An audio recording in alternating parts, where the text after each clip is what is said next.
Hello' বন্ধুসকল, আজি আপোনালোক আমি দেখুৱাম জলকীয়া খেতি কেনেকৈ কৰিব লাগে আৰু কি পদ্ধতিত জলকীয়া খেতি কৰিলে আপোনালোকৰ উন্নত বেছি হ'ব, আপোনাৰ লাভটো কেনেকৈ বেছি হ'ব সেই বিষয়ে আজি আলোচনা কৰিম। আমি আজি আপোনালোকক দেখুৱাই আছোঁ যে আমি লগোৱা কেইটামান জলকীয়া পুলি আমি দেখুৱাই আছোঁ যে কিমান ধুনীয়া হৈছে আৰু কিমান জলকীয়া আহিছে আপুনি চাবই পাৰে। যতন কৰিলে সব বস্তুৱে ভাল হয়। তো আপুনি চাওক কিমান ধুনীয়া হৈছে। এই গছজোপাটো আমি লগোৱাৰ পাছত কিমান সাৰ দিলোঁ আৰু কি ঔষধ ব্যৱহাৰ কৰিব লাগে এই বিষয়ে আমি আজি আপোনালোক আলোচনা কৰিম যে যদি আপুনি খেতি কৰিলে কিমান টকা ইয়াত খৰচ হ'ব এই বিষয়ে আজি আলোচনা কৰিম। বন্ধুসকল, জলকীয়া খেতি কৰিলে আপুনি হেৰি কৰিব লাগিব, ভালকৈ আপুনি খেতিটো ভালকৈ চহাব লাগিব।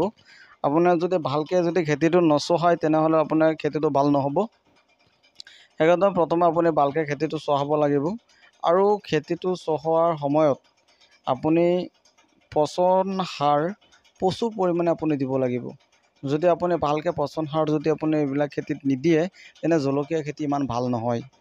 জলকীয়া খেতি কৰিলে আপোনাৰ পচন সাৰটো আপুনি বেছি ব্যৱহাৰ কৰিব লাগিব। আপুনি যদি কয় ৰাসায়নিক সাৰৰ ওপৰত নিৰ্ভৰ কৰিব খোজে তেন্তে খেতিত ইমান ভাল নহ'ব। ৰাসায়নিক সাৰটো দিব লাগিব, লগত কিন্তু পচন সাৰটো দিব লাগিব। এই জলকীয়া খেতিত আপুনি যিমান পচন সাৰ বেছি দিব সিমানেই আপোনাৰ ফলনটো বেছি হ'ব। যদি আপুনি পচন সাৰটো আপুনি কমাই দিয়ে তেনেহ'লে খেতিটো আপোনাৰ ইমান লাষ্টিং নকৰে আৰু আপোনাৰ লাভটো বেছি নহ'ব। খেতি যদি আপুনি লাষ্টিং কৰাব বিচাৰে তেনেহ'লে আপুনি জলকীয়া খেতিত আপুনি প্ৰচুৰ পৰিমাণে আপুনি গোবৰ দিব লাগিব বা পচন সাৰ এটা দিলেই হ'ল। কোনোবাই আপোনাৰ এই কেঁচু সাৰ দিয়ে, সেইবিলাক আপুনি দিব পাৰে। মানে বহুত পৰিমাণে আপুনি সাৰ দিব লাগিব, পচন সাৰ। যদি আপুনি পচন সাৰ ভালকৈ যদি আপুনি নিদিয়ে তেনেহ'লে খেতিটো ইমান ভাল নহ'ব। সেইকাৰণে আপুনি পচন সাৰ দিয়ক আৰু যেতিয়া পচন সাৰটো দিয়া হৈ গ'ল তাৰপাছত আপুনি ভালকৈ খেতিটো চহাব আৰু চহোৱাৰ যেতিয়া লাষ্ট হৈ যাব সেই লাষ্টৰ সময়টো আপুনি হেৰি কৰিব, সেই সময়ত আপুনি ৰাসায়নিক সাৰ আপুনি খেতিটোত দি দিব। ভালকৈ আপুনি ৰাসায়নিক সাৰ খেতিত যদি দি দিয়ে, ধৰি লওক আপুনি ইউৰিয়া দিলে 30 কেজিমান ইউৰিয়া দি দিব এবিঘা মাটিত, আৰু আপুনি চুপাৰ দিব লাগিব।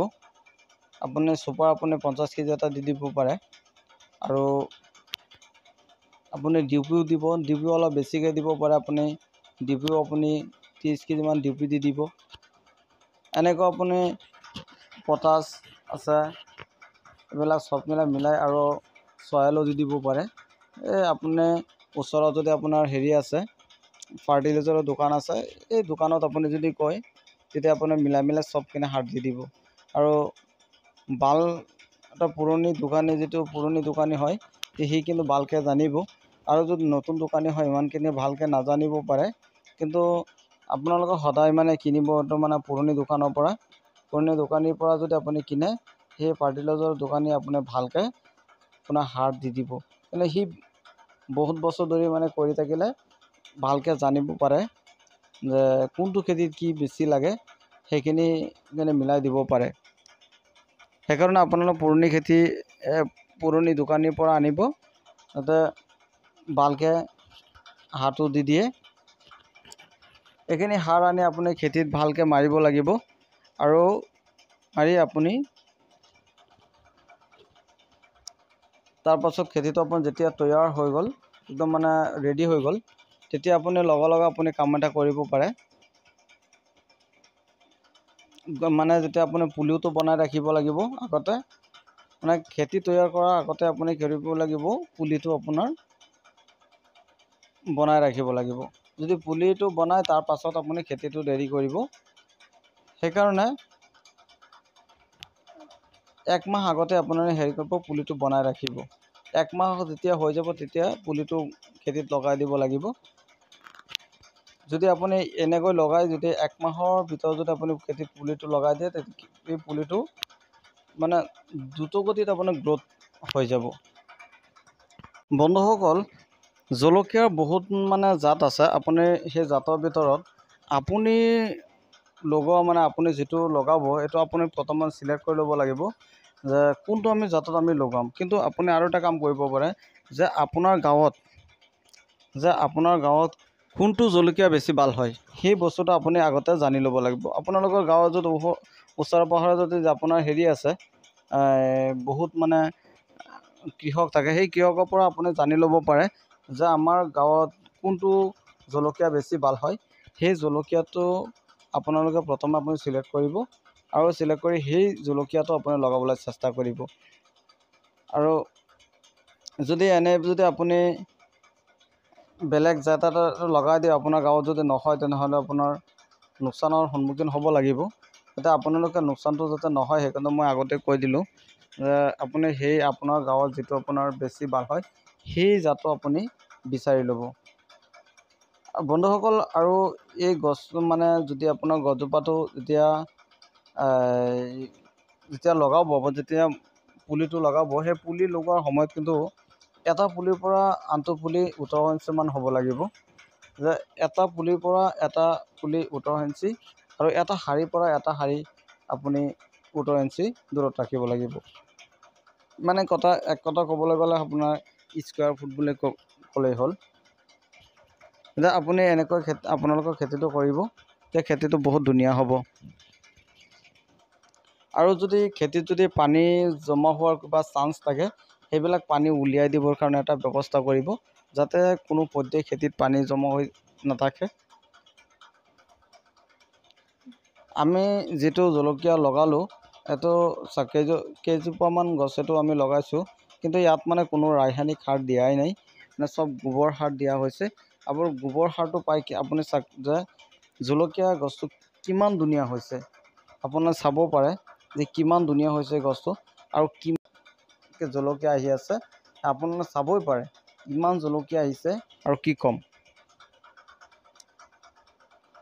আপোনালোকে এনেকুৱা জলকীয়া লগালে আপোনালোকে নিজৰ গাঁৱতো মানে প্ৰথমে চিলেক্ট কৰি আপুনি লগাওক, তেতিয়াহ'লে বেছি ভাল হ'ব। আৰু বন্ধুসকল, আৰু এটা কথা হ'ল কি যে এই জলকীয়া গছত কিন্তু বিভিন্ন ধৰণৰ বেমাৰ হয় আৰু মানে বহুত মানে পোক পতংগ কিন্তু জলকীয়া আপোনাৰ বহুত নষ্ট কৰি দিয়ে। সেইখিনি আপোনাৰ লক্ষ্য ৰাখিব লাগিব। আপুনি চাব যিটো আপুনি পোক পতংগই কি নষ্ট কৰিছে নে নাই। যদি আপুনি দেখিছে কিবা 2-এটামান যদি নষ্ট হৈছে, তো লগে আপুনি কীটনাশক ঔষধ ব্যৱহাৰ কৰিব। আৰু যদি আপুনি ভালকৈ কীটনাশক ঔষধ যদি আপুনি ব্যৱহাৰ নকৰে, তেনেহ'লে আপোনাৰ জলকীয়াটো একদম মানে খেতিটো একদম নষ্ট হৈ যাব। জলকীয়াত আপুনি চাব যে ফুটা ফুটা হৈ যায়। যদি আপোনাৰ ফুটা হৈ যায়, তেনেহ'লে গম পাই যাব যে এইটো কিবা পোকে ধৰিছে। যে পোক পতংগ মানে এইটো জলকীয়া খেতিত মানে বিভিন্ন ধৰণৰ বেমাৰ আছে। হালধীয়া হৈ যায় আৰু আপুনি চাব পাত একা বেকা হৈ যাব। মানে চালে গম পাই যাব বিভিন্ন ধৰণৰ বেমাৰ হয় জলকীয়া খেতিত। সেইবিলাক লক্ষ্য ৰাখিব যাতে কোনো পধ্যেই মানে পোক মাকড়ে যাতে নষ্ট কৰিব নোৱাৰে। আৰু কিবা এটা বেমাৰ দেখিলে লগে কীটনাশক ঔষধ আপোনালোকে দিব। আৰু কীটনাশক ঔষধ যদি আপুনি যিটো দিব, সেইটো আপোনাৰ প্ৰথমে ফাৰ্টিলাইজাৰৰ দোকানত আপুনি কিবা ডালত যদি কিবা বেমাৰ হৈছে, সেইটো আপুনি অলপ মানে লৈ যাব, কেইটামান পাত ছিঙি লৈ যাব, নি আপুনি দেখুৱাব সিহঁতক। দেখুৱাই তাৰ পাছত যিটো ঔষধ দিয়ে সেইটো ঔষধ আপুনি এনেকৈ আনি ব্যৱহাৰ কৰিব। এনে আপুনি নিজে জানি যে এটা ঔষধ আনি মাৰি দিব, এইটো তেনেকৈ নকৰিব। তেনে উল্টা পাল্টা মাৰিলে এখন খেতিটো নষ্ট হৈ যাব। যিমান কষ্ট কৰা খেতিত যদি খেতিটো নষ্ট হৈ যায়, তেতিয়া মনত বহুত বেয়া লাগিব। আপোনাৰ যাতে খেতিটো ভাল থাকে, সেইকাৰণে মই কৈ আছোঁ যাতে আপোনাৰ গছৰ পাত বা ডাল এটা ভাঙি বা কিবা জলকীয়া যদি কিবা এটা পোকত ধৰিছে, সেই জলকীয়াটোত আপুনি লগত লৈ যাব, নি ফাৰ্টিলাইজাৰৰ দোকানত আপুনি দেখুৱাব আৰু দেখুৱাই তাৰ পাছত ঔষধ আনিব। বন্ধুসকল, ভিডিঅ'টো চাই ভাল লাগিলে আপোনালোকে লাইক কৰি দিব আৰু লগতে শ্বেয়াৰ কৰি দিব।